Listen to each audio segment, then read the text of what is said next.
এই যে মানুষগুলো প্রত্যেকটি এলাকার জনগণের এবং এলাকার সমস্যার কথা বলেছে, ইনারা যেই সমস্যার কথাগুলো বলেছে, আপনারা কি সেই সমস্যাগুলোর সাথে একমত? কি ভাই, সকলে একমত? আচ্ছা, তাহলে এই মানুষগুলোর দায়িত্ব হচ্ছে যে আপনারা তাদেরকে নির্বাচিত করলে পরে ইনশাল্লাহ তারা এলাকার সমস্যার সমাধান করবে, তাই তো নাকি? কিন্তু সমস্যার সমাধান করতে হলে তো প্রথমে আপনাদের একটা দায়িত্ব আছে। কি সেটা? হ্যাঁ, শুনি না। কোথায় ভোট দিবেন? কোথায়? রাইট, ধানের শীষে যদি ভোট দিয়ে এদেরকে জয়যুক্ত করেন, ইনশাআল্লাহ বিএনপি সরকার গঠন করলে এই মানুষগুলো এলাকার জন্য কাজ করবে এবং এদের পিছে আমি দাঁড়িয়ে থাকবো যে কি হলো, কাজ করো না কেন তোমরা? কাজে আপনারা একটু ধানের শীষ উঁচা করেন, আপনাদের হাতে ধানের শীষলা। এদের সকলের হাতে আমি দলের পক্ষ থেকে ধানের শীষ তুলে দিয়ে গেলাম। 12 তারিখ পর্যন্ত এদেরকে আপনারা দেখে রাখবেন। নির্বাচিত হলে পরে ইনশাল্লাহ 13 তারিখ থেকে এদের দায়িত্ব হচ্ছে 24 ঘন্টা আপনাদেরকে দেখে রাখা। ধন্যবাদ। বসুন। প্রিয় ভাই বোনেরা, একটু আগে এখানে আমাদের ফরিদপুরের নেতারা, ফরিদপুর জেলার নেতারা একটি দাবির কথা বলেছে, দুটি দাবির কথা মূলত বলেছে। এক, এই ফরিদপুর শহরে সিটি কর্পোরেশন করা এবং 2, ফরিদপুরকে বিভাগ করা। তাই তো নাকি? এটাই তো শুনলাম নাকি? ঠিক শুনছি?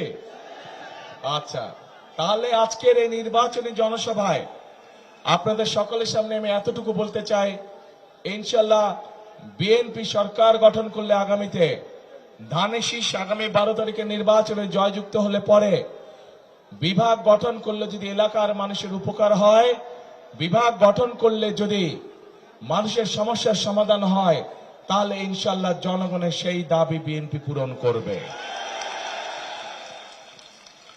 প্রিয় ভাই বোনেরা, অনেক সমস্যার কথা আমরা শুনেছি। এই সমস্যাগুলো আমি ভেবেছিলাম যে এত সমস্যা নেই, কারণ দীর্ঘ 17 বছর আমি দেশে থাকতে পারিনি। আমরা দূর থেকে শুনেছি প্রত্যেক এলাকায় বলে অনেক উন্নয়ন হয়েছে, কিন্তু যদি উন্নয়ন হয়েই থাকে তাহলে প্রার্থীরা কেন এত সমস্যার কথা বলল? তার মানে কি উন্নয়নের ফাঁকা বলেছিল এতদিন?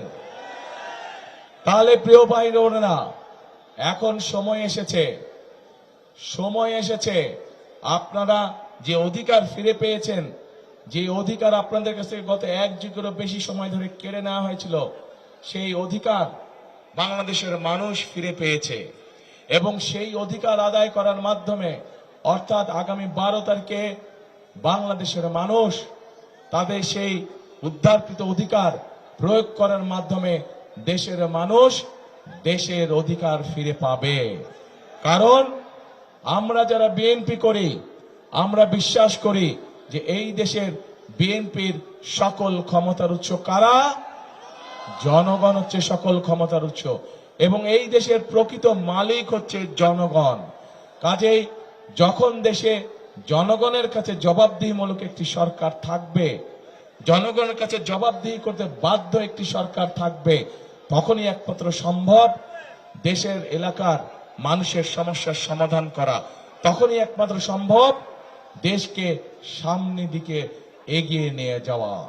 এবং সেই জন্যই প্রিয় ভাই বোনেরা, এলাকার সমস্যা যেমন আছে, একই সাথে আরো বহু কতগুলো সমস্যা আছে এবং সেগুলো সম্পর্কে আমরা আমাদের দলের পক্ষ থেকে পরিকল্পনা গ্রহণ করেছি যে বিএনপিকে বাংলাদেশের মানুষ 12 তারিখে নির্বাচনে দেশ পরিচালনার সুযোগ দিলে বিএনপি কি কি পরিকল্পনা গ্রহণ করবে যাতে করে এলাকার সমস্যার সমাধান হয়, যাতে করে দেশের মানুষের সমস্যার সমাধান হয়।